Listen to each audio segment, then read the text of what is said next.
네, 미중 무역 전쟁에 대한 이슈도 매일매일 살아있는 그런 상황이고요. 금리 인하에 대한 분위기도 형성이 되고 있습니다. 이 와중에 어떤 전략 세워야 될지 SC 글로벌 센터 김선규 소장과 함께합니다. 어서 오세요. 안녕하세요. 오늘 처음 뵙네요. 네, 처음 뵙습니다. 잘 부탁드립니다. 네. 자, 연준 금리 인하에 대한 기대감, 오늘 증시 뭐 여러 가지 호재가 있었지만 네. 또 경기 부양책에 대한 기대감 때문에 상승을 하기도 했는데 어떻게 보십니까? 일단 오늘 마감된 3대 미국 증시 보시면은 전체적으로 숨고르기 들어갔고요. 그다음에 현지 시각일 일단 19일 그러니까 오늘 아니고 오늘 새벽 아니면 내일 새벽 이때 20일에 발표를 이제 할 거잖아요. 금리를. 예. 그러면은 거기에 맞춰가지고 움직임을 보일 걸로 저는 생각하고 있습니다. 그리고 현재 연준이 가지고 있는 거는 그 글로벌 경기의 또 지표가 되잖아요. 그러다 보니까 일단 지금은 모든 증시들이 다 하나의 방향을 보기 위해서 숨고르기를 하고 있고 예. 20일에 발표가 되면 그때 맞춰 가지고서는 이제 올라가든지 내려가든지 방향을 잡을 걸로 보입니다. 예. 그리고 우선 다우존스라든가 S&P 500 지수가 어떤 영향을 오늘 보여줬다면은 거기에 대해서 어느 정도 금리 인하라든가 이런 신호를 볼 수 있었을 텐데 제가 오늘 본 거는 그 S&P 500이 일단 갭 상승한 거. 그 정도만 봤거든요. 그런데 윗꼬리를 줬어요. 예. 그러다 보니까 이게 올라가는 힘이 충분하지 못했다는 얘기죠. 그러니까 이걸로 봤을 때는 아마 금리를 동결하되 연준 의원들의 의견에서는 금리 인하의 의견이 좀 더 이전보다 늘어났다. 그 정도를 아마 보이지 않을까로 저는 그렇게 생각을 하고 있습니다. 금리는 그냥 냅두되 그 네. 대신에 비둘기파적인 느낌은 팍팍 좀 줄 것이다. 네, 그렇죠. 약간 이 정도. 예, 그래서 만약 이게 잘못되면은 예. 그런 식으로 만약에 가게 될 경우라면은 실망 매물이 좀 많이 나와서 내일은 좀 해외 투자하시는 분들은 좀 조심하셔야겠죠. 금리 인하에 대한 분위기는 이미 시장에 조금 선반영이 되었다고 보는 게 맞을까요? 네, 그렇습니다. 예. 자, 그러면 금리 인하에 대한 전망에 대해서는 어떻게 보고 계십니까? 일단 월스트리트 저널 6월 17일자에 보시면 그 Fed faces unfamiliar dilemma with rate projection 그래가지고 예. 지금 그 미국이 금리 결정을 하는 데 있어서 아주 그 큰 딜레마에 하나 놓였거든요. 왜냐하면 연준이 그 보는 가장 중요한 지표 두 가지가 미국 내 인플레이션, 예. 두 번째가 미국의 실업률입니다. 근데 보통 하나가 높으면 하나가 낮아지는 이제 서로 이제 그 상관관계가 예. 그런 관계가 있는데 금리도 낮고 인플레이션도 낮아요. 그러니까 인플레이션이 낮고 그다음 실업률도 낮아요. 예. 그러다 보니까 이게 자기들이 지금 겪어보지 못한 상황이라는 거죠. 그래서 여기에는 지금 올 3월 그 연준 그 FOMC 의사록에서 15명의 의원들이 금리 어느 정도에 가장 낮느냐, 이제 어느 정도가 될 것이냐를 전망한 그 그래프거든요. 여기를 보시면은 2.25%에 가장 많은 그 수가 몰렸기 때문에 2.25%에서 계속 동결을 했던 거예요. 그래서 봤을 때 장기적인 전망으로 봤을 때는 아직 약간씩은 올라갈 수 있는 걸로 지금 보이고 있는데 사실 작년 6월 같은 경우에는 4% 이상에 상당히 많이 몰려 있었는데 지금 계속 예. 내려오고 있어요. 그러다 보니까 이제 전체적으로 봤을 때는 경기가 약간씩은 둔화되고 있다라는 그런 조짐은 보고 있습니다. 예.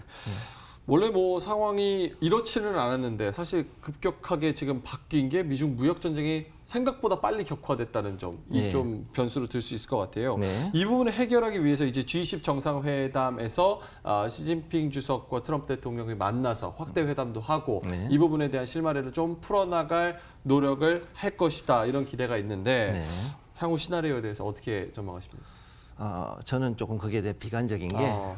이게 사실 좀 시간을 좀 더 끌 거라고 봅니다. 사실 오늘 새벽에 그 트럼프 대통령이 extended meeting 그러니까 미중 협상에 대해서는 특별히 G20 정상회담에서 예. 더 이제 연장된 미중 무역 협의를 할 거라고 얘기를 했지만 제가 봤을 때 이게 해결이 되기가 좀 어렵습니다.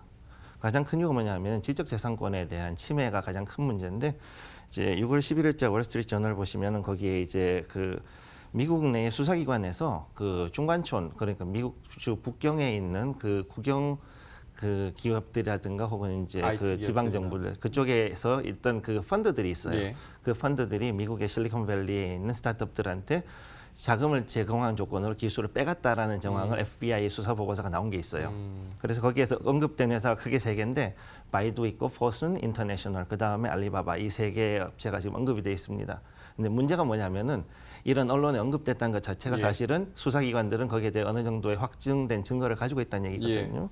그래서 이게 좀 문제가 되는 거고 이제 이 그래프를 보시면은 이게 내용이 그 크게 세 가지입니다. 첫 번째 그래프가 뭐냐면은 중국 기반의 기업들이 미국 스타트업들에 대한 투자했던 금액이 이제 처음에 봤을 때 최고 한 거의 이게 5억 달러죠. 그러니까 한 6천억 정도 가까이 지금 투자를 했다가 10월 이제 18년도 초반에 이런 그 외국계 투자 회사들이 예. 이제 어떻게 투자를 했느냐 거기에 대해서 좀 더 확실하게 또 검토를 하겠다 그러고서는 좀 더 그런 입안이 들어오고 나서 급격하게 줄어든 걸 볼 수 있을 겁니다. 예. 역시 이제 두 번째는 그 다음에 중국 기반의 벤처 캐피탈이 이제 그 동안에 미국에 있는 스타트업들하고 같이 이제 그 했던 그 딜, 그러니까 투자 협상에 대한 예. 것들 숫자가 이렇게 이제 올라가다가 다시 줄어들었고, 그 다음에 세 번째 건 보시면은 국영기업.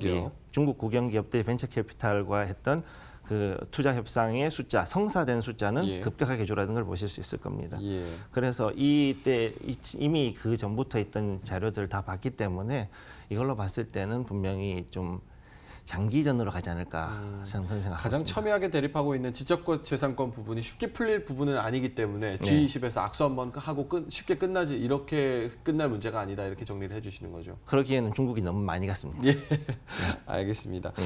자, 이게 G20 정상회담, 그러니까 무역 전쟁이 외교적으로도 그렇고 경제적으로도 그렇고 여러 가지가 첨예하게 얽혀 있기 때문에 더 복잡한 문제 같은데 네. 이 G20 정상회의를 앞두고 이제 시진핑 주석이 이제 20일하고 21일에 북한을 방문을 해요. 네. 또 외국 정상으로는 또 14년 만에 처음인데 중국 정상으로는 14년 네. 만에 처음인데 이게 또 트럼프 대통령과의 무역 담판의 카드로 하나로 또 쓰일 수도 있어요. 사이드 카드로 쓰일 수도 있는 전략이다 이렇게 얘기가 나오고 있는데 어떤 영향을 미칠 거라고 보세요? 전혀 아닙니다. 전혀 아닐까요? 예. 제가 보는 거는 영향은 아주 미미할 걸로 보이고요.